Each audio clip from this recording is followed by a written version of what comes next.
Imagine the year 1808. The grandest, most formidable military machine the world has ever seen is marching across Europe. Napoleon Bonaparte's Grand Armée. These were not mere conscripts, they were the titans of Austerlitz, Jena, and Friedland. Wrapped in blue wool, silk, and gold braid, these veterans looked at kings and emperors and saw nothing but future targets.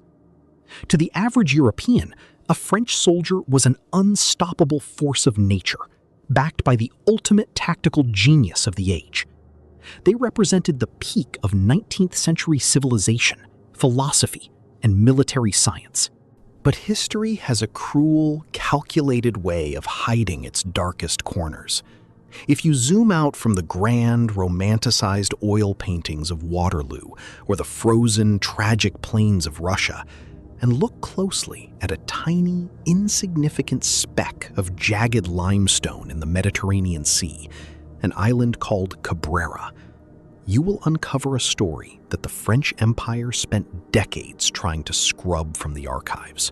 This is not a story of tactical brilliance, grand geopolitical maneuvers, or heroic charges.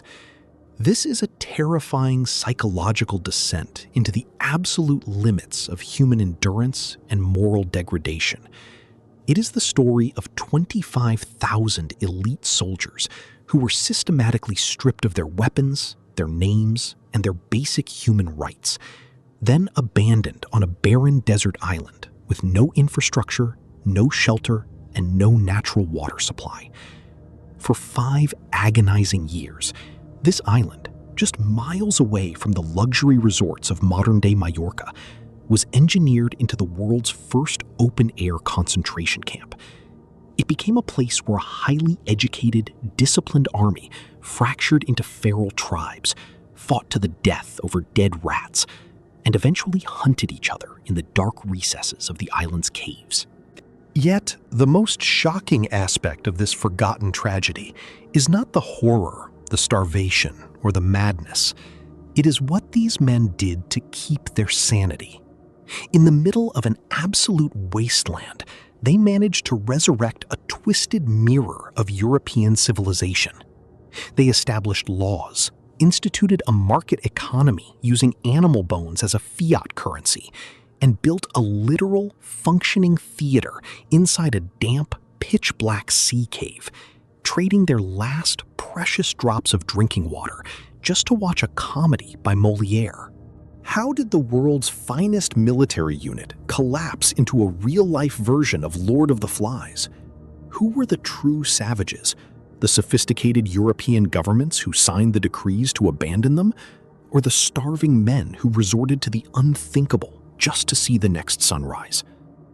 To understand the depth of this mystery, we have to look at the moment the invincible myth of Napoleon first shattered into pieces. The catalyst for this horror story began with Napoleon's greatest geopolitical miscalculation, the Peninsular War. In early 1808, blinded by hubris, Napoleon decided to betray his ally, Spain. Through a series of treacherous diplomatic maneuvers, he forced the Spanish royal family to abdicate and placed his own brother, Joseph Bonaparte, on the Spanish throne. Napoleon viewed Spain as a backward, decadent nation, controlled by monks and corrupt nobles. He genuinely believed the Spanish populace would welcome French Enlightenment and modern legal reforms with open arms. He famously remarked to his ministers in Paris, "If I thought this would cost me 80,000 men, I wouldn't do it. But it will not cost me 12,000. It is a mere formality." It was a fatal mistake that would ultimately trigger his downfall. The Spanish people did not want a French king, nor did they want French enlightenment delivered at the tip of a bayonet. The entire country erupted into a savage, decentralized, and fanatical guerrilla war. It was no longer an army fighting an army. It was an entire population fighting for their faith, their land, and their survival. Every Spanish village became a fortress, every mountain pass an ambush site, and every peasant a sniper. The conventional rules of European warfare, where defeated armies surrendered gracefully and were treated with aristocratic respect, were were instantly incinerated. In July 1808, a French army corps consisting of roughly 24,000 men under the command of General Pierre Dupont de Latong found themselves marching through the suffocating, dust-choked valleys of Andalusia. The midsummer heat was apocalyptic, regularly climbing past 40 degrees Celsius, 104 degrees Fahrenheit. The French troops, a volatile mix of raw young conscripts and seasoned Swiss mercenaries, were dying of dehydration before they even saw the enemy. Their wool uniforms were caked in sweat and dirt, and their tongues swelled in their mouths. The Spanish regular forces, supplemented by thousands of fanatical local guerrillas under General Theodore von Reding and General Francisco Javier Castaños, executed a brilliant strategic encirclement near the small agricultural town of Bailén. Crucially, the Spanish cut off the French army's access to the nearby Rumblar River. For days, Dupont's desperate men launched wave after wave of suicidal bayonet charges against the Spanish lines. They weren't fighting for imperial glory, or for Napoleon, or for France. They were fighting for a single cup of muddy, blood-stained river water. Soldiers collapsed from heat stroke mid-charge, vomiting and convulsing on the burning earth. Dehydrated, exhausted, and watching his forces dissolve into a panicked mob, General Dupont broke psychologically. On July 23, 1808, he signed an unconditional capitulation. An entire French army corps laid down their arms in the open field. When the news reached Paris, Napoleon reportedly wept openly, throwing his maps across his study and screaming that Dupont had stained the honor of the Eagles forever. It was the first time an imperial French army had ever been forced to surrender to a foreign enemy in the field, blowing the illusion of French invincibility wide open. According to the official terms of the capitulation of Bailén, the rules of engagement were crystal clear. The French prisoners were to be marched under armed guard to the coastal ports of Cadiz and Rota. There, they were to be boarded onto British transport ships and safely repatriated back to France. The captured soldiers believed the nightmare was over. They thought they were going home to their family farms, their wives, and the bustling cafes of Paris. They had no idea that the treaty they had signed wasn't a ticket home. It was an invitation to an industrialized purgatory. As the long, defeated columns of French prisoners marched south toward the coast, the true nature of the war revealed itself. The Spanish population was absolutely bloodthirsty with rage. They had witnessed their churches looted, their crops burned, and their daughters assaulted by French forces. The Spanish military guards could barely protect the prisoners from the furious mobs of peasants who lined the roads, throwing rocks, brandishing pitchforks, and occasionally dragging straggling French soldiers into the bushes to cut their throats. When the bedraggled remnants of Dupont's army finally staggered into the port city of Cadiz, the local Spanish authorities faced a monumental logistical and political nightmare. The British Royal Navy, which was technically allied with Spain against Napoleon, flatly refused to provide the ships necessary to repatriate the French prisoners. The British High Command was cynical, and rightfully so. They knew that the exact moment these 18,000 trained soldiers set foot on French soil, Napoleon would simply hand them new muskets, new uniforms, and send them right back to the front lines to slaughter more British and Spanish troops. The repatriation treaty was dead. The Spanish had no infrastructure to house, feed, or guard 18,000 hostile combatants on the mainland. If kept in inland prisons, they risked a massive breakout that could destabilize the region.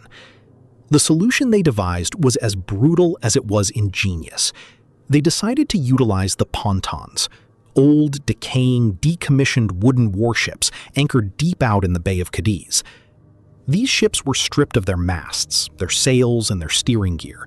They were transformed into floating, isolated penitentiaries. Inside these wooden hulls, the French soldiers experienced a horrific prelude to what awaited them on Cabrera. Imagine being crammed into the pitch-black, unventilated lower decks of a rotting ship with hundreds of other men. The ceilings were so low that an adult male could not stand upright. The intense, stagnant heat of the southern Spanish summer turned the lower decks into literal ovens, where the air was heavy with the stench of human waste, vomit, and gangrene. Rations were kept to a starvation minimum. A handful of rotten, worm-infested beans and rock-hard biscuits filled with weevils. Drinking water was severely rationed and transported in filthy barrels that had previously held vinegar or industrial oil, leaving a sickening film on the tongue. Typhus, dysentery, and yellow fever tore through the floating hulks like a wildfire. Every single night, men died silently in their sleep, their emaciated bodies discovered only when the morning light cracked through the barred hatches. The Spanish guards, terrified of contracting the diseases, refused to step below deck. Instead, they lowered ropes through the hatches. The survivors had to tie the corpses of their closest friends by the ankles, hoist them to the deck, where the guards simply dumped them over the side into the ocean. The waters of Cadiz Bay became infested with sharks, drawn by the daily harvest of French bodies. By early 1809, the military situation on the Spanish mainland took a dramatic turn.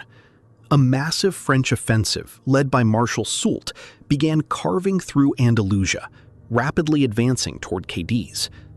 The Spanish military high command panicked. They realized that if the French army managed to lay siege to the city, the thousands of desperate, starving prisoners aboard the pontons would undoubtedly riot, break their chains, overpower the minimal guards, and attack the city from the rear. They needed the prisoners gone. They needed them moved somewhere completely inaccessible to Napoleon's advancing armies, somewhere so isolated that it would require almost no guards to secure, making escape a mathematical impossibility.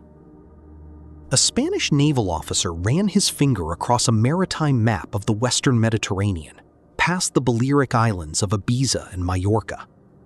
His eyes settled on a tiny, jagged, crescent-shaped piece of uninhabited limestone jutting out of the open ocean. Cabrera, the Island of Goats.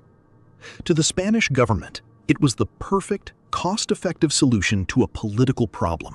A place where thousands of Napoleon's soldiers could be quietly erased from existence without the messy public relations disaster of a mass execution. To the French soldiers, it was the opening act of an unprecedented descent into madness. In March 1809, the order was given. The survivors of the Cadiz pontons were dragged up from the dark holes, blinking blindly against the harsh sunlight. They were chained together and packed like cargo into the holds of a fleet of transport ships. They were not told where they were going. Many assumed they were finally being exchanged for Spanish prisoners, or perhaps being moved to a safer prison on the mainland. The voyage across the Mediterranean was a continuation of the torment. The ships were battered by early spring storms, causing the overcrowded hulls to pitch violently. Men, already weakened by months of typhus, died of seasickness and dehydration, their bodies rolling around in the dark holds alongside the living. Among the prisoners was a young, highly educated sub-lieutenant of the 9th Light Infantry named Robert Guillemard. In his private memoirs, which would survive the ordeal, he described the psychological atmosphere of that voyage. "We were treated worse than cattle being driven to the slaughterhouse. No one spoke. The only sounds were the groans of the dying and the constant, rhythmic slapping of the waves against the hull. We had survived the bloodiest battles of Europe, but this silent, invisible warfare against hunger and confinement was breaking the spirits of men who had never flinched before a cannonball." On the morning of May 5th, 1809, the transport ships dropped anchor inside a deep, natural, horseshoe-shaped harbor. The prisoners were brought up to the deck. They looked out at their destination, and a collective, suffocating silence fell over the ships. Before them lay Cabrera. From the deck, the island looked like an apocalyptic nightmare. It was a chaotic jumble of stark, blindingly white limestone cliffs, completely devoid of trees, rivers, or any visible signs of human life. The only vegetation consisted of low, thorny Mediterranean scrub and wild rosemary clinging desperately to the rocks. The sun beat down on the stone, creating a shimmering, hallucinatory heat haze that made the entire island look like it was boiling. The Spanish guards did not waste any time. Armed to the teeth with loaded muskets and fixed bayonets, they began forcing the prisoners into small rowing boats. The French soldiers were rowed to the narrow, rocky beach and pushed out onto the gravel. Along with the prisoners, the Spanish crew shoved a few dozen sacks of stale ship's biscuits and a handful of water casks onto the shore.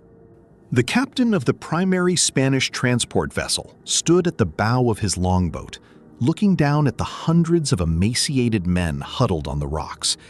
He didn't offer words of comfort or standard military protocol. He simply pointed his finger toward the interior of the island and shouted across the water, "Every 4 days, a supply boat from Majorca will anchor in this bay to bring you wood, water, and biscuits. This island is your prison. There are no walls because the sea is your wall.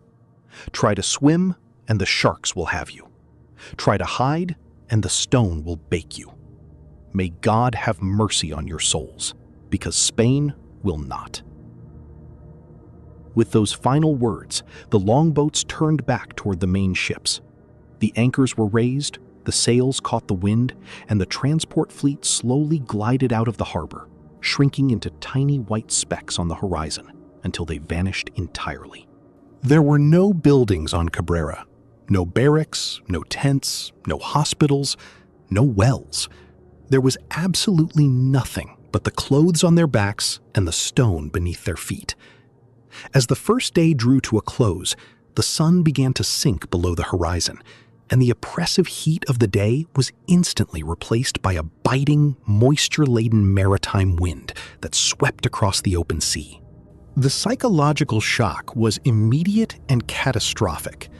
These men were part of a highly structured, bureaucratic military system. They were used to taking orders, waiting for the evening bugle, gathering around organized campfires, and receiving their structured rations from supply wagons. Now, the chain of command was completely untethered from reality. An army officer is only an officer if he has the backing of an empire. On Cabrera, Napoleon's empire was thousands of miles away, completely unaware of their location.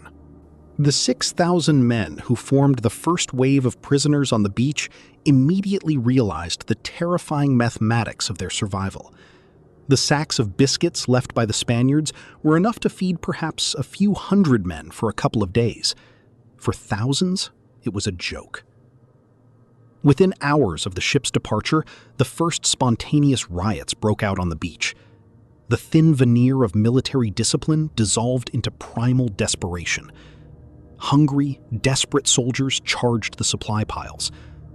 Officers drew their dress swords, the only weapons they had managed to smuggle onto the island, and tried to maintain order, but they were overwhelmed by a sea of starving men. Sacks were ripped open, biscuits were crushed into the sand, and men fought on their knees, shoving fistfuls of sandy, dirty flour into their mouths while being kicked and beaten by comrades they had shared tents with just months prior. But as the darkness deepened and the cold wind began to freeze their bare skin, a far more terrifying crisis emerged. The water casks left by the Spaniards were empty within minutes. Dehydration, accelerated by the salt air and the lingering effects of the prison ships, began to take hold.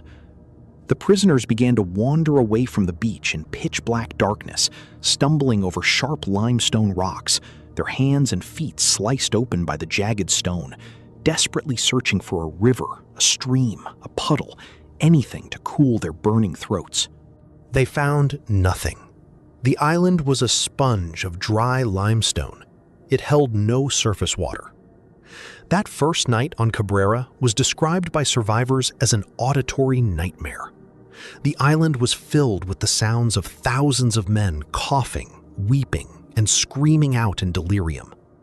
Men who had stood unflinching under the grapeshot of European battlefields lay curled in the fetal position on the bare, sharp gravel, begging for a drop of water, their minds fracturing under the realization that they had been dropped into a giant, roofless tomb. When the sun finally rose on the morning of May 6, 1809, it revealed a horrific sight. The pristine, rocky beaches of Cabrera were littered with the bodies of dozens of men who had died during the night from exposure, advanced dehydration, or from falling off the unmarked cliffs in the dark. And this was only the first 24 hours. They had 4 years, 11 months, and 29 days left to go. The sound of the heavy wooden oars splashing into the crystalline water of the bay signaled the end of the world they once knew. The French prisoners stood frozen on the narrow, rocky beach of Cabrera, watching the Spanish longboats pull back toward the towering transport brigs. On the decks of those ships, Spanish Marines stood shoulder to shoulder, their loaded muskets pointed dead at the shoreline, making sure not a single desperate prisoner tried to swim back or cling to the wooden hulls. The process of abandonment was fast, clinical, and completely devoid of empathy. Along with the first waves of thousands of prisoners, the Spaniards had dumped a few dozen heavy burlap sacks filled with rock-hard Navy biscuits and a handful of large wooden barrels of water onto the jagged limestone rocks. That was it. No medical supplies, no tents, no blankets, no tools. The Spanish captain of the lead brig stood at the stern, his voice carrying over the water as he shouted in broken French through a brass megaphone. "Every 4 days, a supply vessel from Majorca will arrive with your rations of bread and water. This island is your garrison now. Do not attempt to build rafts. Any man found in the water will be shot on sight." The massive sails of the Spanish ships caught the warm Mediterranean breeze. Slowly, majestically, the vessels turned and began to glide out of the deep natural harbor, slipping past the shadow of the ruined medieval castle that sat on the high eastern cliff of the bay. The prisoners watched in absolute, suffocating silence.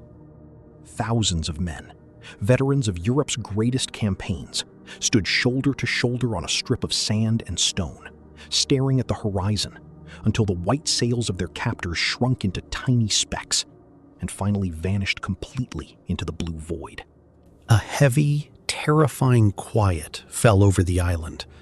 There were no sounds of birds, no rustling of trees, no ambient noise of a living landscape. There was only the rhythmic, mocking crash of the waves against the sharp limestone shores and the heavy breathing of 9,000 abandoned men. They were now completely alone on a piece of rock roughly 3 miles long and 3 miles wide. Among the crowd was Corporal Jean-Claude Villon of the 6th Line Infantry. In a letter he would attempt to write months later, he described the exact psychological weight of that moment. When the last sail dropped below the horizon, it felt as though a giant hand had reached down from the heavens and slammed a heavy iron door shut between us and the living world. We looked at each other, and for the first time since our capture, we did not see soldiers. We saw men who had already been buried alive. The initial shock lasted for perhaps an hour, but as the sun climbed higher into the sky, heating the white limestone of Cabrera until the air began to shimmer with waves of heat, the fragile illusion of military discipline began to evaporate under the pressure of basic biological survival. The most immediate, lethal crisis on Cabrera was not a lack of food, but an absolute, catastrophic absence of water. The island was a giant chunk of porous limestone. It had no rivers, it had no streams, it had no freshwater lakes. The only natural source of potable water on the entire island was a singular, tiny, subterranean spring hidden deep within a rocky ravine about a mile from the landing beach. The prisoners quickly came to call it La Fontaine, the fountain. But La Fontaine was not a rushing spring. It was a pathetic, agonizingly slow trickle. Water slowly seeped through a crack in the limestone wall, dripping drop by drop into a small, natural stone basin before overflowing and disappearing into the dry earth. On a good day, the spring produced perhaps a few hundred liters of water. For an initial population of over 9,000 men, a number that would soon swell past 20,000, this was a mathematical death sentence. A human being can survive for weeks without food, but under a blistering Mediterranean sun on a radiant white rock, 3 days without water means systemic organ failure, delirium, and death. By the afternoon of the very first day, the path leading from the beach to the ravine turned into a highway of desperation. Thousands of men, driven mad by the salty residue of their voyage and the rising heat, rushed toward the coordinates of the spring. What followed was an absolute slaughter born of sheer panic. The thin fabric of military hierarchy, which had survived the battlefields of Spain and the horrors of the floating prisons in Cadiz, broke completely at the mouth of the ravine. Officers drew their dress swords and tried to establish a perimeter around the spring, shouting orders about rationing, alphabetical order by regiment, and discipline. The thirsty, roaring mass of common soldiers simply ignored them. A chaotic, violent crush of humanity pushed into the narrow ravine. Men trampled over one another, climbing on top of the shoulders of their comrades just to get closer to the wet stone wall. Those at the front leaned their faces directly against the rock, trying to lick the damp limestone as the water seeped out. It was no longer an army, wrote Lieutenant Henri de Brandot. It was a multi-headed beast driven by a single mad instinct. Men who had shared canteens and saved each other's lives at Bailén were now hitting each other in the face with rocks and digging their fingernails into each other's eyes just to gain an inch of ground toward the water. Stronger soldiers banded together, using broken rocks and heavy sticks to beat back the weaker, younger conscripts. In the chaotic scuffle, the small natural stone basin at the bottom of the spring was completely smashed. The precious water mixed with the dry, dusty soil of the ravine, turning into a thick, muddy paste. Desperate men fell to their knees and began to scoop the wet mud into their mouths, choking on the dirt just to extract a few drops of moisture. By the night of the first 48 hours, the ravine of La Fontaine had become a zone of horror. Dozens of men who were too weak to fight or who had been pushed off the slippery rocks during the chaotic riot lay dying or dead at the bottom of the cliffs. Their bodies were left where they fell, their mouths open, their tongues swollen and black from dehydration. As the stronger factions seized control of the singular freshwater spring, thousands of weaker, injured, and younger soldiers were driven away, forced back toward the arid beaches and the rocky cliffs of the coast. The heat on the second day was even more oppressive. With no trees to provide shade, men tried to huddle under the small shadows cast by boulders, or dug shallow trenches in the burning sand, burying their bodies up to their necks just to keep their skin from blistering under the sun. By midday, the agony of thirst became completely unbearable for those who had been cut off from La Fontaine. Many men could no longer produce saliva. Their throats felt as though they were coated in sandpaper, and their vision began to blur into terrifying hallucinations. It was at this point that a dangerous, infectious delusion swept through the ranks: the temptation of the sea. Every soldier knew scientifically that drinking seawater was lethal, but when the brain is dying of dehydration, logic is the first thing to burn away. A few desperate soldiers walked out into the crystal-clear, cool turquoise waters of the bay, fell to their knees, and began to scoop the ocean water into their mouths with their cupped hands. It tasted cool, it felt wet, and for a few seconds, it felt like salvation.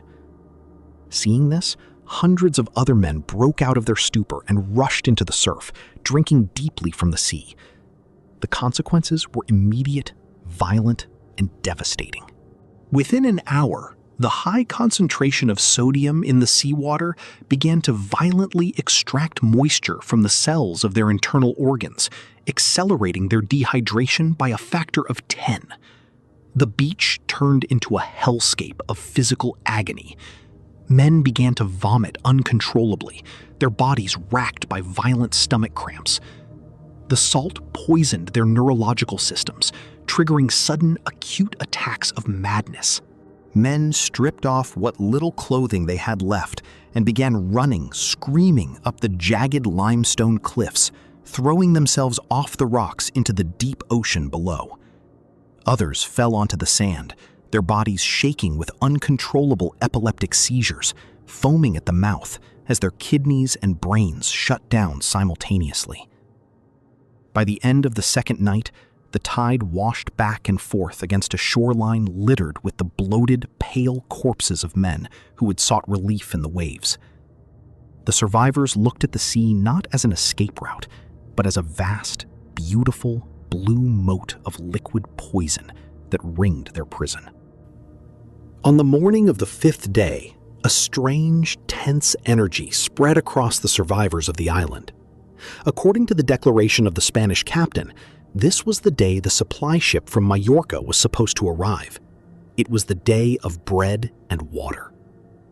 Thousands of men crawled, stumbled, and dragged themselves up to the highest vantage points of the island, the ridges of the central hills and the rocky plateaus around the ancient medieval watchtower. They sat in long, silent rows, their hollow eyes fixed on the northern horizon, toward the distant, invisible coast of Majorca. Morning turned into noon. The sun reached its zenith, beating down directly on the unprotected heads of the prisoners. No one moved. No one spoke. The collective focus of thousands of minds was concentrated on a single patch of empty blue water. By the afternoon, a light sea mist rolled in, but the horizon remained completely flat, completely empty. There were no sails, no ships, no sign of the promised salvation. As the sun began to sink into the west, casting long, dramatic shadows across the barren landscape of Cabrera, the terrible truth finally settled into the hearts of the French veterans. The Spanish promise was a fiction. The administrative apparatus of the Spanish government in Majorca was disorganized, broke, and entirely indifferent to whether the hated invaders lived or died. The supply ships would not come every 4 days. They would come whenever the Spaniards remembered, or whenever they had excess moldy grain they wanted to clear out of their warehouses. Sometimes it would be 2 weeks. Sometimes it would be a month. The realization that they were completely on their own broke the final remnants of the civilized mind on Cabrera. Up until this moment, many men had held on to the belief that they were still part of a structured world, that they were prisoners who would be taken care of according to some basic law of nations. Now, they understood that they had been cast into an anarchic void. The old military units, the companies, the battalions, the regiments, shattered into dust. If a man wanted to survive the coming weeks, he could no longer rely on his uniform or his rank. He needed a tribe. He needed a weapon. He needed to adapt to the stone, or he needed to prepare to die on it. Within the span of just 48 hours, the highly organized, grand imperial force that had terrified the kings of Europe had been reduced to its rawest, most primitive state. The architecture of a new, terrifying society was about to be written on the rocks of Cabrera. A society built not on the Napoleonic Code, but on the absolute sovereignty of the strong over the weak. By the second week of the exile, the Napoleonic Code, the pride of French legal and social philosophy, which all these men had sworn to uphold, was nothing more than ghost stories whispered in the dark. The breakdown of military structure did not lead to a flat, egalitarian chaos. Instead, it triggered an immediate, brutal social evolution. When human beings are pushed into an absolute vacuum of resources, they instinctively organize into a hierarchy. But on Cabrera, this hierarchy was not based on aristocratic birth or intellectual merit. It was carved out by the sheer will to survive, the possession of a sharp piece of metal, and the capacity for remorseless violence. The island's population naturally fractured into three distinct, highly stratified social classes, or castes. To move down a caste was incredibly easy. It usually took a single bout of sickness or the loss of a pair of shoes. To move up a caste was nearly impossible, requiring a display of cold-blooded ruthlessness that most young conscripts simply did not possess. The geography of the island was divided along the lines of these castes. The closer you lived to the landing beach and the freshwater spring of La Fontaine, the higher your social standing and your chances of survival. The further you were pushed into the arid, jagged northern cliffs and the suffocatingly dark subterranean caves, the closer you were to becoming a ghost. Among the ruins of their military identity, the prisoners built a new world. It was a world of absolute exploitation, but it was also a world of bizarre, dark ingenuity. To understand how these men survived for 5 years, one must understand the anatomy of these three tribes: les aristocrats, les marchands, and les miserables. At the absolute apex of this primeval island society sat the caste known as the aristocrats, les aristocrates. This group was not made up of actual French dukes or counts. Rather, it was composed of senior officers, hardened under-officers, sergeants and corporals, and veteran shock troops from elite regiments, such as the Imperial Guard. These were men who had survived the bloody, close-quarters bayonet fighting of Eylau and Marengo. They possessed two things that the rest of the prisoners lacked: an unbreakable, sociopathic mental resilience and weapons. During the chaotic, hurried evacuation from the floating hulks of Cadiz, the Spanish guards had performed only superficial pat-downs. Exploiting this, many veteran officers and NCOs had managed to conceal their personal knives, straight razors, and even detachable musket bayonets beneath their tattered blue wool coats or strapped to the insides of their thighs. On Cabrera, a 6-inch piece of sharpened steel was worth more than a chest full of imperial gold. It was a tool, a symbol of divine right, and a judge, all at once. The aristocrats immediately seized absolute control over the two most valuable strategic points on the island: the immediate vicinity of La Fontaine and the flat plateau above the landing bay where the rare Spanish supply ships dropped their cargo. They established a brutal martial dictatorship. They did not sleep on the bare sand or in the open elements. Instead, they used the labor of weaker prisoners to construct defensive stone walls, creating a secure, militarized compound. They requisitioned the few natural caves that were dry and well-ventilated, turning them into private quarters. To maintain their rule, they established an internal police force, known colloquially as the executions. If a starving private or a young conscript from the lower castes attempted to sneak toward the freshwater spring at night without paying a tribute, the aristocrats' guards did not offer a trial. The offender was brutally beaten with heavy wooden clubs or systematically stuck with a bayonet, his body thrown into the sea as a warning to the rest of the camp. The aristocrats wore the best clothing, which they systematically stripped from the bodies of the newly deceased. They ate the lion's share of the moldy biscuits delivered by the Spaniards, and they grew strong while the rest of the island literally withered into skeletons. They rationalized their cruelty as the preservation of order, but in reality, it was the purest distillation of human predation. Directly beneath the military dictatorship of the aristocrats emerged the most fascinating and bizarre group on the island: the merchants, les marchands. This caste was formed by former military commissars, cooks, logistics officers, and naturally cunning, entrepreneurial soldiers who realized very early on that even in hell, a market economy will keep you alive longer than a musket. Within a month of the abandonment, all traditional currency on Cabrera became entirely useless. Men had landed on the island with thousands of silver francs and gold Napoleons stashed in their pockets, loot from the rich churches of Spain. But you cannot eat a gold coin, and you cannot use a silver franc to quench your thirst. Henri de Brandat noted in his diary a scene where a starving soldier attempted to trade a solid gold watch for a single cup of fresh water, only to be laughed at and driven away into the rocks.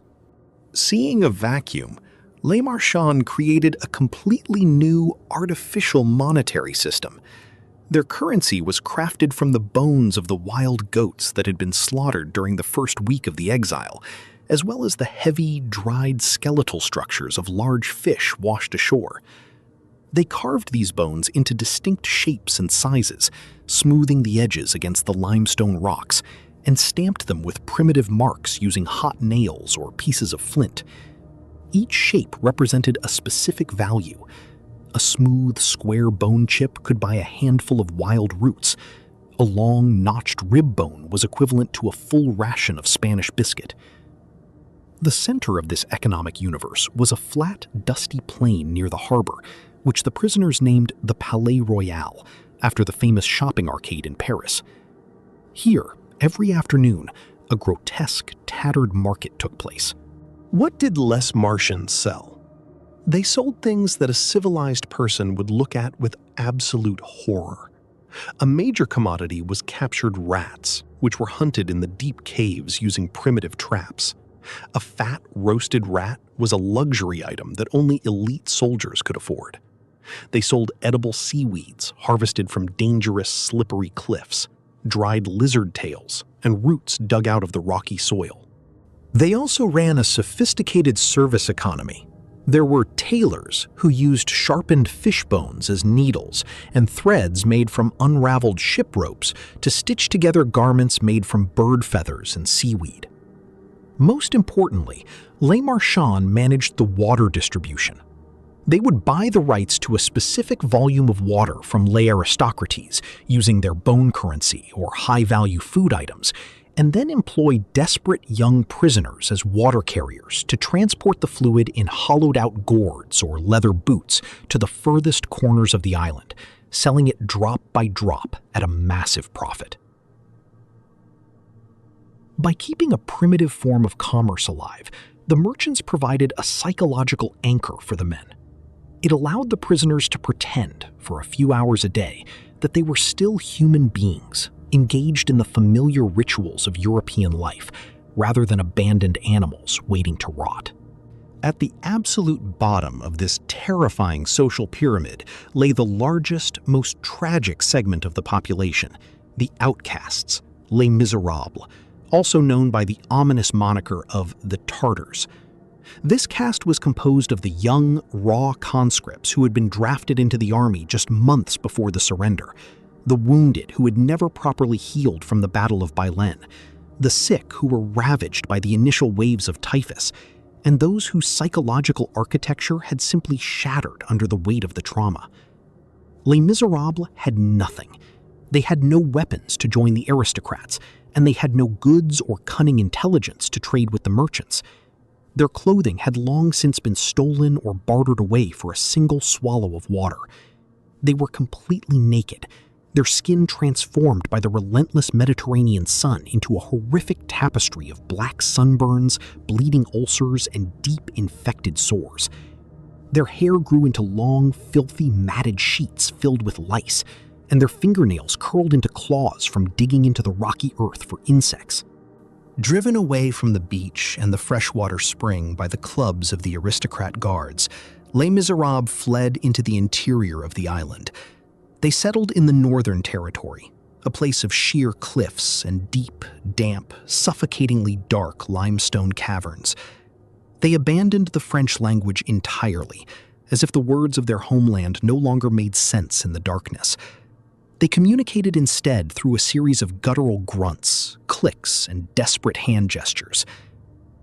They lived like troglodytes, packed together by the dozens inside the cold, pitch-black caves to protect their naked bodies from the freezing winds that swept over the sea at night.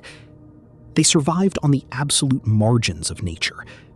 They crawled along the treacherous sea cliffs at dawn, scraping tiny limpets and barnacles off the rocks with their teeth, or hunting for beetles, scorpions, and worms beneath the loose stones. The Miserables were the living dead of Cabrera.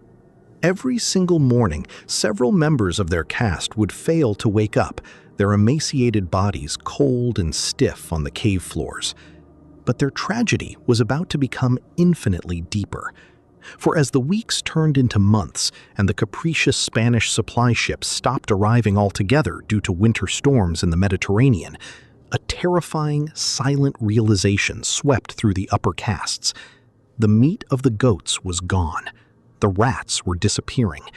And if the strong wanted to survive the winter, they would have to look toward the dark caves of the north for a new source of sustenance.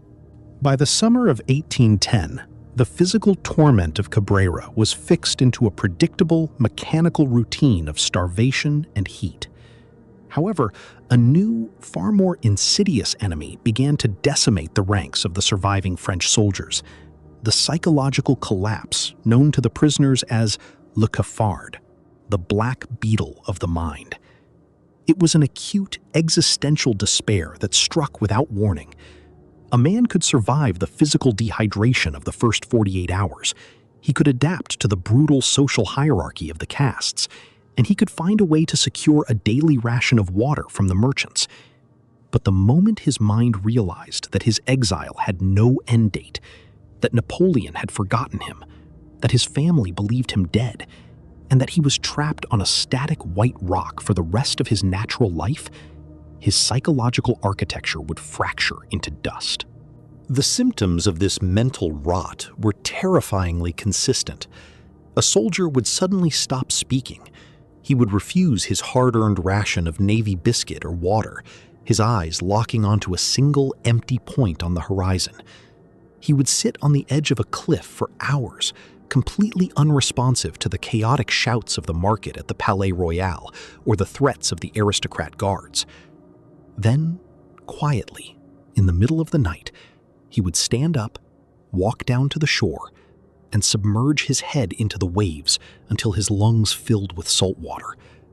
Or he would simply lay down on the stone and let the sun bake him to death. Lieutenant Henri de Brandat noted that the psychological suicide rate was beginning to claim more lives than the typhus outbreaks. The human mind, he realized, required more than just calories and water to stay tied to the physical body. It required narrative, order, and a connection to the culture it had left behind. It was out of this dark, desperate vacuum that one of the most surreal, beautiful, and deeply unsettling anomalies in military history was born. A small group of officers and literate soldiers decided that if they could not escape the prison of Cabrera physically, they would escape it intellectually. They decided to build a theater.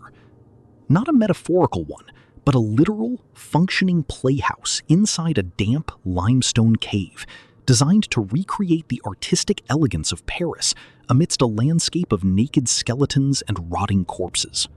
Lieutenant Henri de Brandat noted that the psychological suicide rate was beginning to claim more lives than the typhus outbreaks. The human mind, he realized, required more than just calories and water to stay tied to the physical body.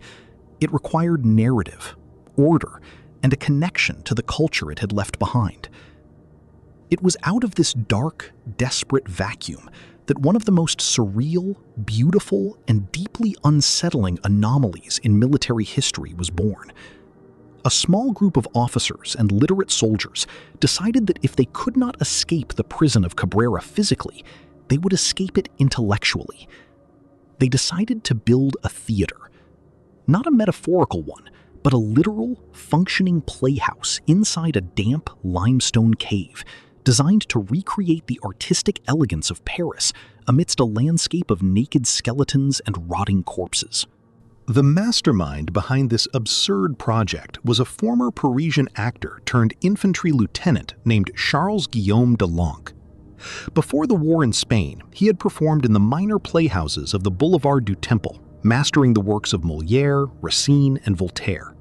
He possessed an incredible photographic memory. He could recite entire 5-act classical plays word for word without a single script. Lonck gathered a small troupe of actors from among the merchants and the literate underofficers. They chose their venue with meticulous care, a massive subterranean cavern located deep within the limestone cliffs on the southern side of the island, which they christened Le Théâtre des Variétés. The cave was dark, cool, and possessed incredible acoustic properties, allowing a whisper from the back of the stage to echo clearly to the furthest corners of the rock. The physical engineering of the theater required months of agonizing, back-breaking labor. The troupe had no tools, no shovels, and no hammers. They used their bare hands and sharp pieces of limestone to clear out hundreds of pounds of sharp debris, loose stones, and bat guano from the cave floor. They leveled the earth, smoothing it with dried sand carried in their tattered boots from the beach a mile away. To create the illusion of a true Parisian stage, they constructed a raised platform using flat, rectangular slabs of limestone, balancing them precariously on top of heavy boulders. For seating, they arranged rows of smaller, smooth rocks in a semicircle, creating a primitive, subterranean amphitheater capable of holding roughly 200 spectators. The biggest challenge was the costuming and the scenography. How do you create the elegant, velvet-draped world of 17th century French comedy when your entire audience is naked or wrapped in rotting, blood-stained wool? Here, the dark ingenuity of the marchands became crucial. Lonck traded his own gold signet ring, which he had hidden in his mouth during the initial surrender, to an aristocrat leader for 3 tattered blue officer coats. They unraveled the silver threads from the epaulets to create jewelry for the female characters, who were played by young, clean-shaven conscripts. They harvested long fronds of dark seaweed from the sea cliffs, drying them in the sun and weaving them together to create elaborate flowing wigs for the aristocratic characters. For makeup, they used white powder scraped directly from the limestone walls to create the pale, aristocratic complexion fashionable in the old regime, and charcoal from their small cooking fires to draw elegant eyebrows and mustaches. The stage curtains were crafted from heavy, stained burlap sacks, stitched together with unraveled ship ropes and fish bones. When the structure was complete, it was a grotesque, beautiful monument to human defiance. The opening night of Le Théâtre des Variétés took place in the winter of 1810. The play selected was Molière's classic comedy, The Bourgeois Gentleman, Le Bourgeois Gentilhomme. It was a choice dripping with dark irony, a play about a ridiculous, wealthy man trying desperately to learn the manners of the high aristocracy, performed for an audience of starving men who were currently trading dead rats for water. The entrance fee was strictly regulated by the merchants who backed the production. Money did not exist, so admission was paid in the raw currencies of survival. A ticket to the front rows cost a half ration of Spanish Navy biscuit, a handful of edible seaweeds, or a wooden cup of fresh water from La Fontaine. For the common soldier, this was an immense, life-threatening sacrifice. To give up half your food or water for a single day meant choosing physical weakness. It meant gambling with your life. Yet the theater was an immediate, staggering commercial success. Every single performance was sold out days in advance. Long lines of emaciated, skeletal men, some holding their bone currency, others carrying a tiny piece of dried lizard meat, stood in the dark ravine leading to the cave, waiting patiently under the watchful eyes of the aristocrat guards. Inside the cave, the atmosphere was magical. The stage was illuminated by a dozen primitive lamps made from hollowed-out sea urchin shells, filled with fat skimmed from their rare rations of meat, using unraveled threads as wicks. The tiny, flickering yellow flames cast long, dramatic shadows against the wet limestone walls, creating an atmosphere that felt completely separated from the horrific reality of the island outside. The audience sat packed tightly together on the stone benches, their naked, scarred bodies pressed against one another for warmth. The air inside the cavern was thick with the scent of human sweat, rotting wounds, and burning animal fat. But the moment the burlap curtain was pulled back, a profound, sacred silence fell over the room. When Charles-Guillaume de Lancre stepped onto the limestone stage, wearing a seaweed wig, his face caked in white limestone powder, and bowed with the elegant, exaggerated grace of a pre-revolutionary courtier, the audience did not see a starving prisoner. They saw France. They saw the world they had lost. As the play progressed, the cave filled with a sound that had not been heard on Cabrera for nearly 2 years: laughter. Men who had killed their comrades for water, men who had watched their teenage brothers die of typhus on the beach, were now roaring with genuine, unchecked joy at the physical comedy of Molière. The jokes, written 2 centuries prior for the amusement of King Louis XIV, resonated with terrifying clarity in the subterranean dark of a Mediterranean concentration camp. For 2 hours, the illusion was absolute. The porous limestone walls of the cave vanished, replaced in the minds of the prisoners by the gilded mirrors, velvet seats, and crystal chandeliers of the Comédie Française. The actors delivered their lines with fierce, scholarly precision, their voices echoing off the stone, filling the minds of the men with beautiful, complex French rhetoric, pushing out the primitive grunts and clicks that had begun to take over their daily language. Lieutenant de Brandat recorded the profound psychological transformation that occurred during these performances. There were men sitting there who were little more than walking corpses, their ribs visible through their skin, their limbs blackened by gangrene. And yet, tears were streaming down their white-powdered cheeks as they laughed. For 2 hours, Lancre gave them back their souls. He reminded them that they were not animals, that they were still sons of the Republic, capable of art, beauty, and intellect. When the curtain fell, the applause was so violent that I genuinely feared the vibrations would bring the roof of the cavern down upon our heads. When the play ended and the candles were blown out, the prisoners had to climb back out of the dark cave into the cold, starlit reality of the Cabrera night. They returned to their cold dirt trenches, their brutal tribes, and their search for insects. But something had shifted. The cafard had lost its absolute grip on the camp.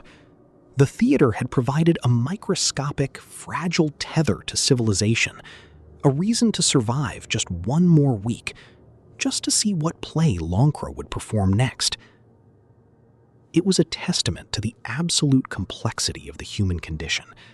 In the middle of the world's most primitive, lawless, open-air prison, where cannibalism was beginning to whisper from the northern caves, the French army had built a monument to the intellect.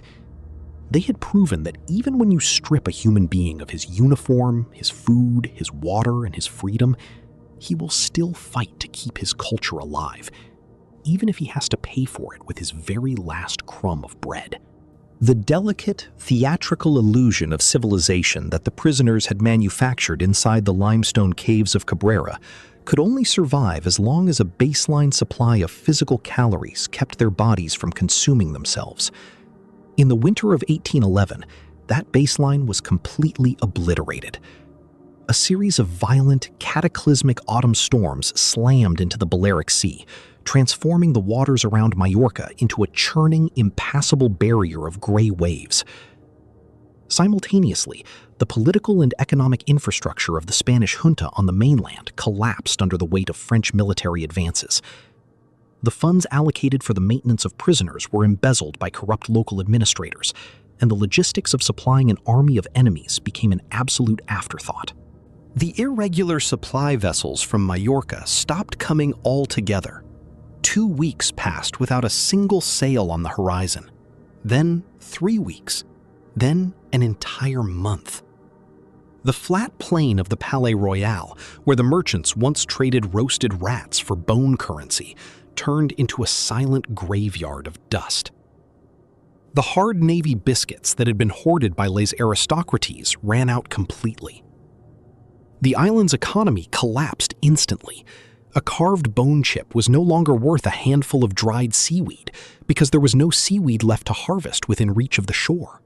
The initial reaction to the total starvation was a frantic, systematic stripping of the island's meager remaining flora. The prisoners scoured every square inch of the limestone plateau, tearing up the roots of wild mastic bushes and thorny thistles, boiling them in rusty metal helmets over fires made from dried seagrass. When the vegetation was entirely consumed, leaving the island looking like a scorched white skull rising from the ocean, the men turned their attention to their own clothing. The few who still possessed remnants of their military uniforms began to boil their leather boots, their belts, and the sweat-stained leather liners of their shako hats. They would boil a piece of leather for 30 or 40 hours until it softened into a foul, gelatinous, rubbery paste that smelled of rot, swallowing it to trick their shrinking stomachs into a brief sensation of fullness. They chewed on the brass buttons of their uniforms, hoping the metallic taste would stimulate saliva production. By December, the physical transformation of the prisoners crossed a terrifying biological threshold. The human body, when deprived of carbohydrates and fats, begins a process of autophagia. It starts to systematically metabolize its own muscle tissue and organs to keep the brain alive. The men became terrifyingly identical in appearance. Their cheeks sank inward until their teeth seemed to protrude through their skin like fangs. Their eyes became wide, glassy, and hollow, and their voices lost their resonant human timbre, dropping into a low, dry, raspy wheeze. They were no longer an army of men. They were an army of walking medical anomalies. As the physical hunger reached its absolute zenith, the artificial social structures that had governed Cabrera for nearly 2 years began to dissolve. The military dictatorship of les aristocrates could no longer maintain its authority through the law of the bayonet. A sergeant's sword means nothing to a private who is going to die of starvation within 48 hours anyway. The threat of execution loses its deterrent power when life itself has become an agonizing torture. The internal police force of the upper compound broke apart as individual guards began to desert their posts, taking their weapons and forming independent roving marauder bands. Le Théâtre des Variétés, which had served as the spiritual sanctuary of the camp, was abandoned. Charles-Guillaume de Lancre's actors were too weak to stand on the stone stage. Their voices could no longer project through the damp air of the cave. The heavy burlap curtains, which had been stitched together with such immense labor, were torn down, ripped into strips, and boiled by starving soldiers desperate for any organic fiber. The island descended into a state of total, atomized warfare. It was a conflict stripped of any political ideology, a war reduced to its purest, most primal biological form: calories against calories. Small groups of 4 or 5 veterans would hide behind boulders along the paths leading to La Fontaine, waiting for hours in total silence. When an isolated soldier walked past, carrying a small gourd of water or a handful of dried insects, the group would swarm over him like insects, beating him to death with sharp rocks and robbing his corpse of anything edible. The concept of camaraderie, which had been the foundation of the French military identity, vanished completely. Men who had stood side by side under the grape shot of European battlefields would sleep with their eyes half open, their remaining hand clutched around a sharpened stone, knowing that their closest friend might cut their throat during the night just to steal a piece of boiled leather from their pocket. It was during this period of absolute moral vacuum that the long, dark shadow of the Northern Territory, the realm of Les Miserables, began to creep over the rest of the island. The troglodytes who lived in the deep, freezing limestone caves had been dying by the dozens every night from the cold and typhus. But as the winter grew harsher, The upper castes began to notice a terrifying, silent change in the behavior of the northern tribes. The descent into the absolute taboo of human history on Cabrera did not begin as a grand, coordinated plan. It began as a series of silent, individual surrenders to the ultimate instinct of self-preservation. In the deepest, darkest recesses of the northern caverns, where the naked, dying miserables huddled together for warmth, the boundary between life and death had always been razor-thin. When a soldier died of typhus or starvation in the middle of the night inside those pitch-black holes, his comrades would normally carry his emaciated body out to the cliffs at dawn and throw it into the sea. But in the winter of 1811, as the internal organs of the living began to fail from lack of protein, someone chose to stay his hand. Someone looked at a fresh corpse not as a source of infection or a lost friend, but as a collection of muscle, fat, and survival. The first instances were completely hidden from the light of day, performed in the absolute dark of the deepest cave tunnels, where even the flickering urchin shell lamps did not reach. Using sharp pieces of flint or old rusted pocket knives, small groups of survivors began to systematically dissect the bodies of those who had passed away during the night. They would cut away the muscle tissue from the thighs and arms, roasting the meat over tiny, smokeless fires fueled by dried roots. Lieutenant Henri de Brandat was the first officer to officially document this terrifying transgression. In an entry dated January 14, 1812, written with a shaking hand, he recorded a discovery that horrified the remaining officer corps. We went into the northern sector to seek out 3 missing conscripts from our regiment. We entered the large cavern known as the Wolf's Mouth. The air inside was thick with an odor that I will carry in my nostrils until the day I die. A sweet, heavy smell of roasting meat that did not belong to any animal found on this earth. In the back of the cave, around a dying ember, sat 4 men. They were completely naked, their faces and hands caked in dried black blood. They did not speak to us. They did not run. They simply looked at us with hollow, dead eyes, chewing on pieces of charred flesh. At their feet lay the torso of their comrade, systematically stripped of its limbs. I realized then that the final barrier of our civilization had been breached. The island had won. The practice spread like an infectious disease through the lower castes. It became an unwritten, terrifying economy of the caves. The Tartars stopped bringing their dead out to the cliffs.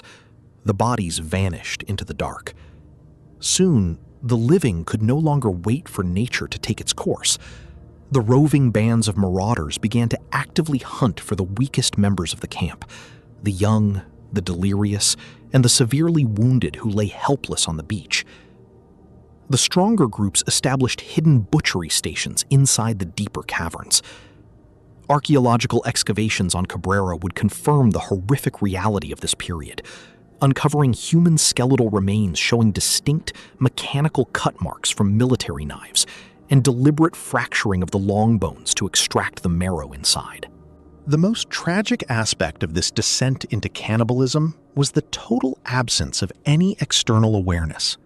While these men were turning into literal monsters on a Mediterranean rock, just a few hundred miles away, the grand machinery of the First French Empire was continuing its glorious march. In Paris, Napoleon Bonaparte was planning his grand invasion of Russia, assembling an army of 600,000 men, spending millions of francs on golden embroidery, silk flags, and grand theatrical pageants to celebrate his dynasty. To the emperor, the 18,000 men who had surrendered at Bailén were non-existent. They were a bureaucratic error, a stain on his reputation that he preferred to ignore. The men on Cabrera knew this. In their moments of sanity, between the bouts of starvation and hunting, they would talk about Napoleon. But their language had changed. They no longer spoke of him as their beloved commander or the savior of France. They spoke of him as a distant, malevolent deity who had demanded their lives and then abandoned them to rot in an open-air tomb. The psychological impact of this abandonment was profound. It stripped the act of cannibalism of any remaining moral guilt for many of the survivors. If the state, the emperor, and God himself had broken the social contract with them, if they had been cast out of the human family, then they were no longer bound by the laws of humanity. They had been reduced to a state of nature, and in a state of nature, the only sin is to die. By the early spring of 1812, the winter storms finally began to clear, and the first Spanish supply ship in months dropped its anchor in the harbor of Cabrera. When the Spanish sailors rowed their longboats onto the beach, carrying sacks of flour and barrels of water, they did not find an army of prisoners waiting for them with open hands. They found a landscape of silent white stone, inhabited by a few thousand hollow-eyed, silent ghosts, who looked at the Spanish sailors not with fear or gratitude, but with the cold, calculated look of predators, evaluating a new source of meat. The Spaniards retreated to their ships in terror, realizing that they were no longer guarding an army of defeated soldiers, but a mutant, terrifying mini-civilization that had evolved in the dark, built on a foundation of bone currency, classical theater, and human flesh. The delicate, theatrical illusion of civilization that the prisoners had manufactured inside the limestone caves of Cabrera could only survive as long as a baseline supply of physical calories kept their bodies from consuming themselves. In the winter of 1811, that baseline was completely obliterated. A series of violent, cataclysmic autumn storms slammed into the Balearic Sea, transforming the waters around Majorca into a churning, impassable barrier of gray waves. Simultaneously, the political and economic infrastructure of the Spanish junta on the mainland collapsed under the weight of French military advances. The funds allocated for the maintenance of prisoners were embezzled by corrupt local administrators, and the logistics of supplying an army of enemies became an absolute afterthought. The irregular supply vessels from Majorca stopped coming altogether. 2 weeks passed without a single sail on the horizon, then 3 weeks, then an entire month. The flat plain of the Palais Royal, where the merchants once traded roasted rats for bone currency, turned into a silent graveyard of dust. The hard navy biscuits that had been hoarded by Laos aristocracies ran out completely. The island's economy collapsed instantly. A carved bone chip was no longer worth a handful of dried seaweed because there was no seaweed left to harvest within reach of the shore. The initial reaction to the total starvation was a frantic, systematic stripping of the island's meager remaining flora. The prisoners scoured every square inch of the limestone plateau, tearing up the roots of wild mastic bushes and thorny thistles, boiling them in rusty metal helmets over fires made from dried seagrass. When the vegetation was entirely consumed, leaving the island looking like a scorched white skull rising from the ocean, the men turned their attention to their own clothing. The few who still possessed remnants of their military uniforms began to boil their leather boots, their belts, and the sweat-stained leather liners of their shako hats. They would boil a piece of leather for 30 or 40 hours until it softened into a foul, gelatinous, rubbery paste that smelled of rot, swallowing it to trick their shrinking stomachs into a brief sensation of fullness. They chewed on the brass buttons of their uniforms, hoping the metallic taste would stimulate saliva production. By December, the physical transformation of the prisoners crossed a terrifying biological threshold. The human body, when deprived of carbohydrates and fats, begins a process of autophagia.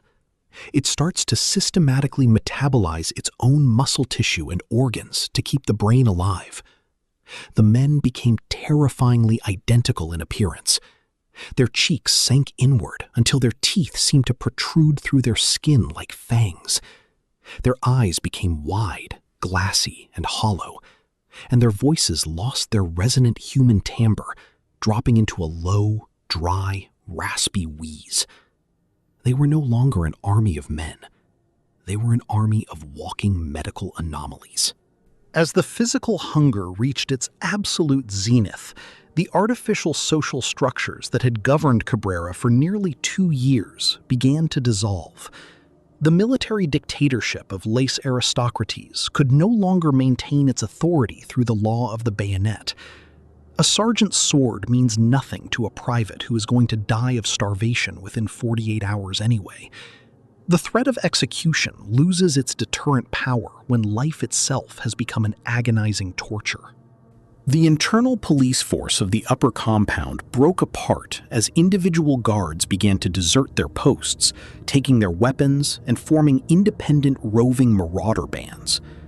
Le Théâtre des Variétés, which had served as the spiritual sanctuary of the camp, was abandoned. Charles-Guillaume de Lancre's actors were too weak to stand on the stone stage. Their voices could no longer project through the damp air of the cave. The heavy burlap curtains, which had been stitched together with such immense labor, were torn down, ripped into strips, and boiled by starving soldiers desperate for any organic fiber. The island descended into a state of total, atomized warfare. It was a conflict stripped of any political ideology, a war reduced to its purest, most primal biological form, calories against calories. Small groups of 4 or 5 veterans would hide behind boulders along the paths leading to La Fontaine, waiting for hours in total silence. When an isolated soldier walked past, carrying a small gourd of water or a handful of dried insects, the group would swarm over him like insects, beating him to death with sharp rocks and robbing his corpse of anything edible.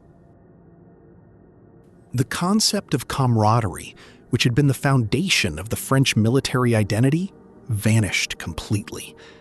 Men who had stood side by side under the grape shot of European battlefields would sleep with their eyes half open, their remaining hand clutched around a sharpened stone, knowing that their closest friend might cut their throat during the night just to steal a piece of boiled leather from their pocket. It was during this period of absolute moral vacuum that the long, dark shadow of the Northern Territory, the realm of Les Miserables, began to creep over the rest of the island.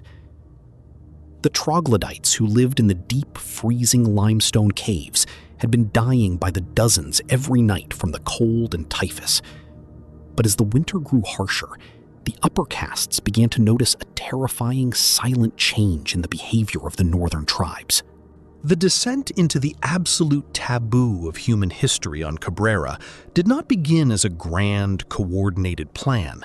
It began as a series of silent, individual surrenders to the ultimate instinct of self-preservation.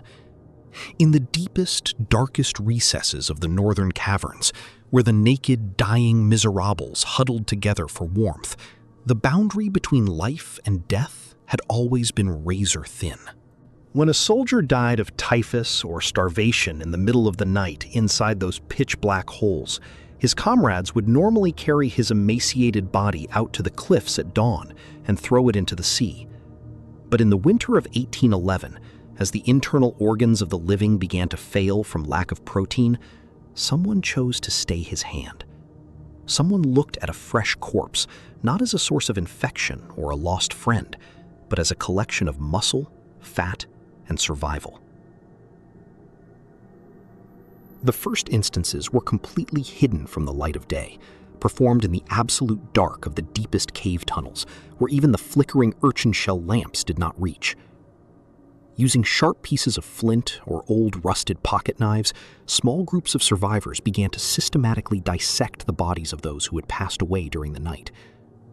They would cut away the muscle tissue from the thighs and arms, roasting the meat over tiny, smokeless fires fueled by dried roots. Lieutenant Henri de Brandat was the first officer to officially document this terrifying transgression. In an entry dated January 14, 1812, written with a shaking hand, he recorded a discovery that horrified the remaining officer corps. We went into the northern sector to seek out 3 missing conscripts from our regiment. We entered the large cavern known as the Wolf's Mouth. The air inside was thick with an odor that I will carry in my nostrils until the day I die. A sweet, heavy smell of roasting meat that did not belong to any animal found on this earth. In the back of the cave, around a dying ember, sat 4 men. They were completely naked, their faces and hands caked in dried black blood. They did not speak to us. They did not run. They simply looked at us with hollow, dead eyes, chewing on pieces of charred flesh. At their feet lay the torso of their comrade, systematically stripped of its limbs. I realized then that the final barrier of our civilization had been breached. The island had won. The practice spread like an infectious disease through the lower castes. It became an unwritten, terrifying economy of the caves. The Tartars stopped bringing their dead out to the cliffs. The bodies vanished into the dark.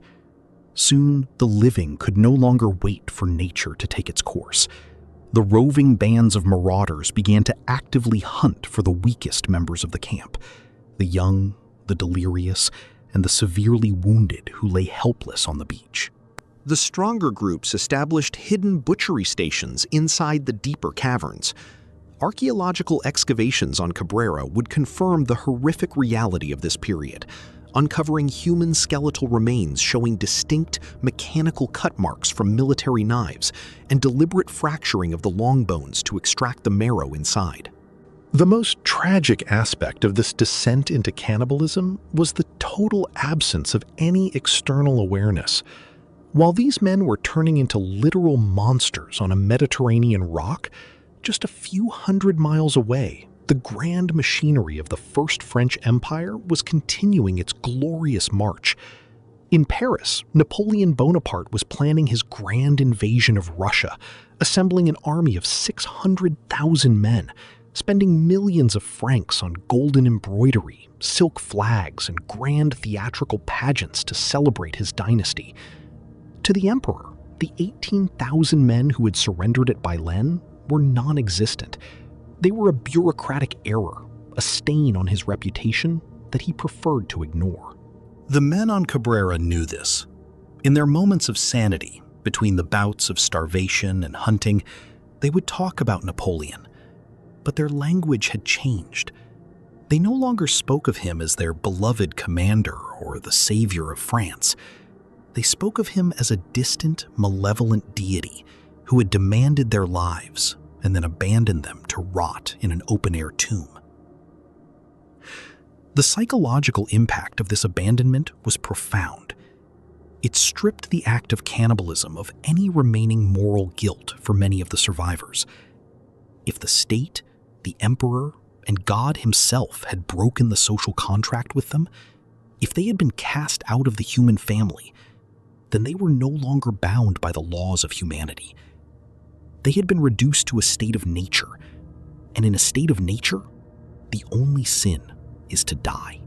By the early spring of 1812, the winter storms finally began to clear, and the first Spanish supply ship in months dropped its anchor in the harbor of Cabrera.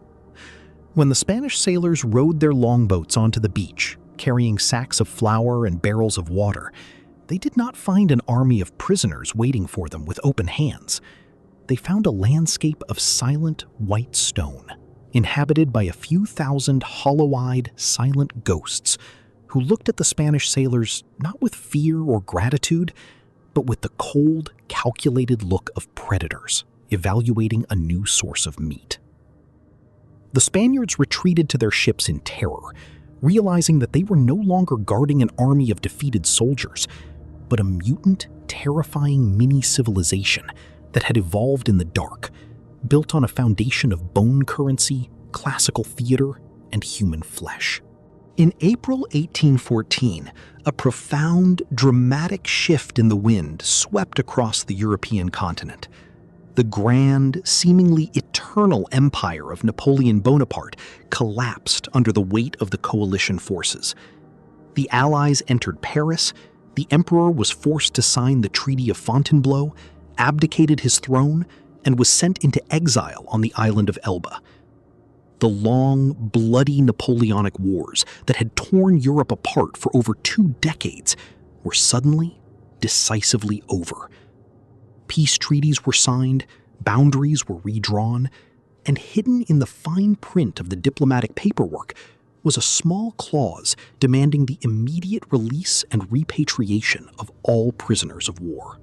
On a quiet, misty morning in May 1814, the few thousand survivors remaining on the white limestone of Cabrera were scattered across the rocks, living in their mechanical routine of hunting for insects, seaweeds, and scorpions. Suddenly, a shout went up from the ancient medieval watchtower. It wasn't the small wooden supply brig from Majorca that had dropped anchor in the harbor. Sailing majestically into the deep natural bay of the island was a massive, elegant French warship, the frigate L'Étoile, flying the white Bourbon flag of the restored French monarchy.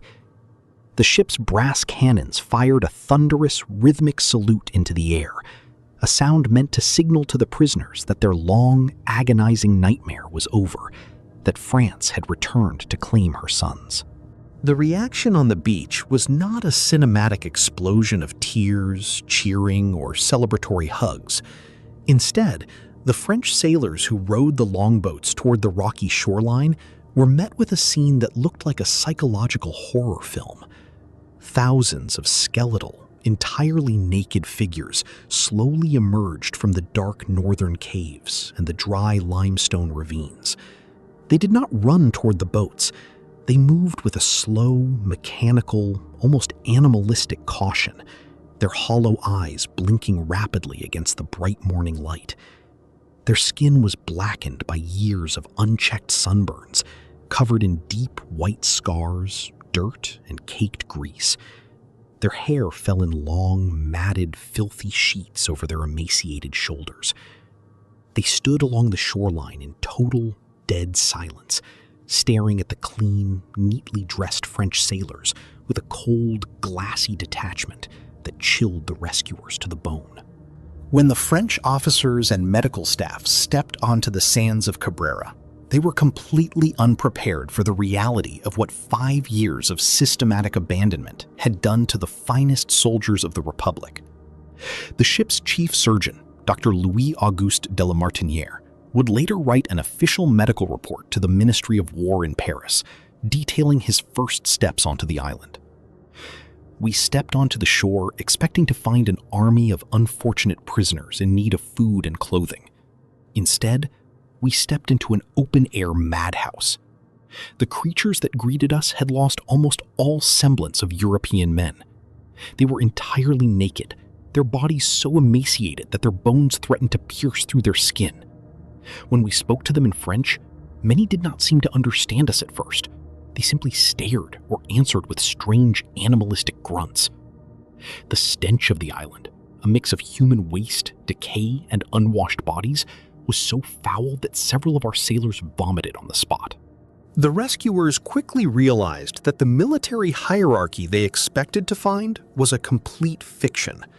When they asked to speak with the senior officers, they were directed to a small, heavily fortified stone compound where a few surviving aristocracies sat, still holding their rusted, blood-stained bayonets, looking at the rescue team with an aggressive, defensive hostility.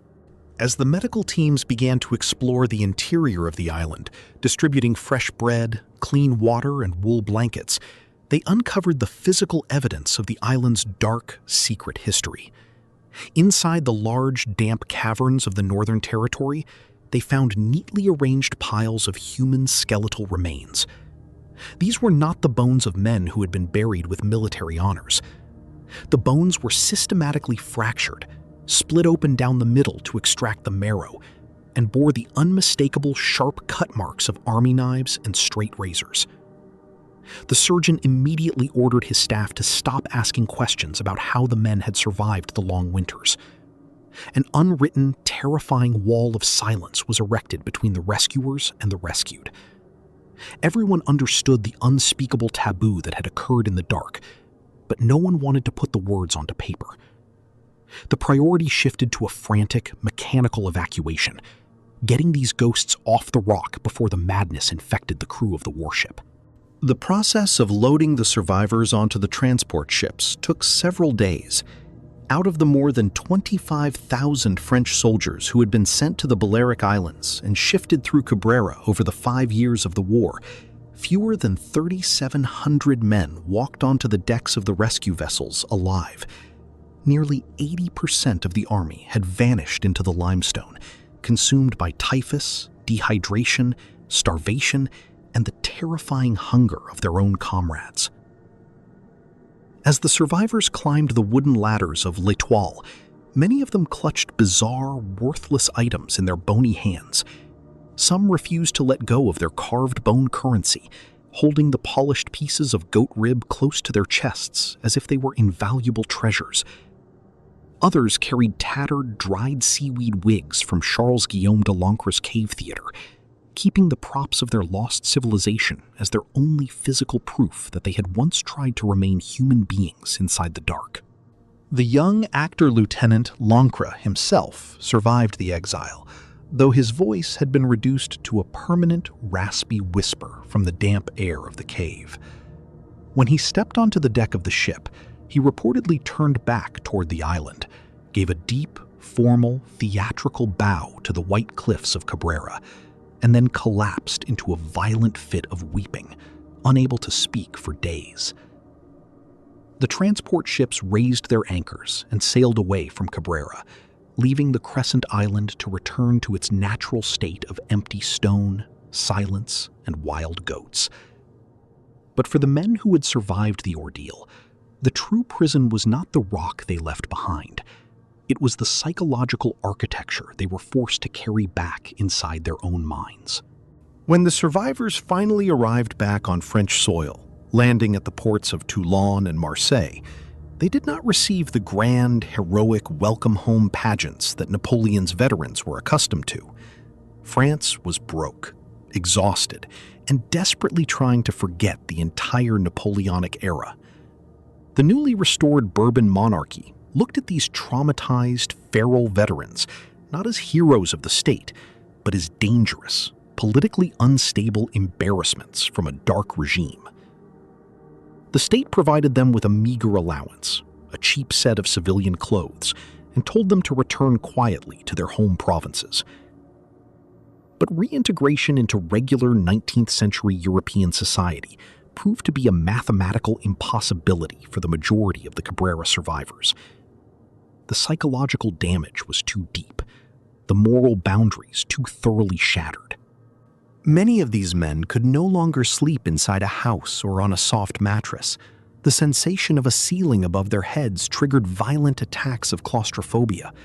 They would sleep on the bare dirt floors of their barns or out in the open fields, wrapped in single blankets. They couldn't tolerate the structured, polite conversations of French village life.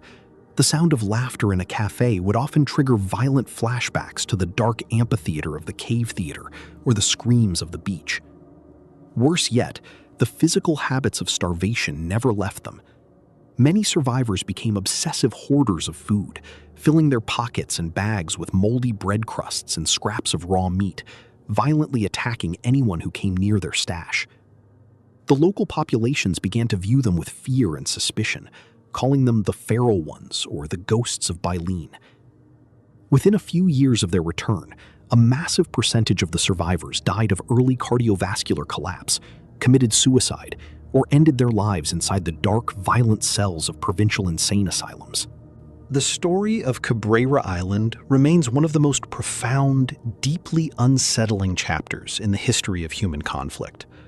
It stands as a clinical, historic refutation of the concept of human progress and civilization. It proved that the thin varnish of education, discipline, laws, and culture can be completely dissolved within a matter of weeks when the biological machinery of survival is stripped of water and bread.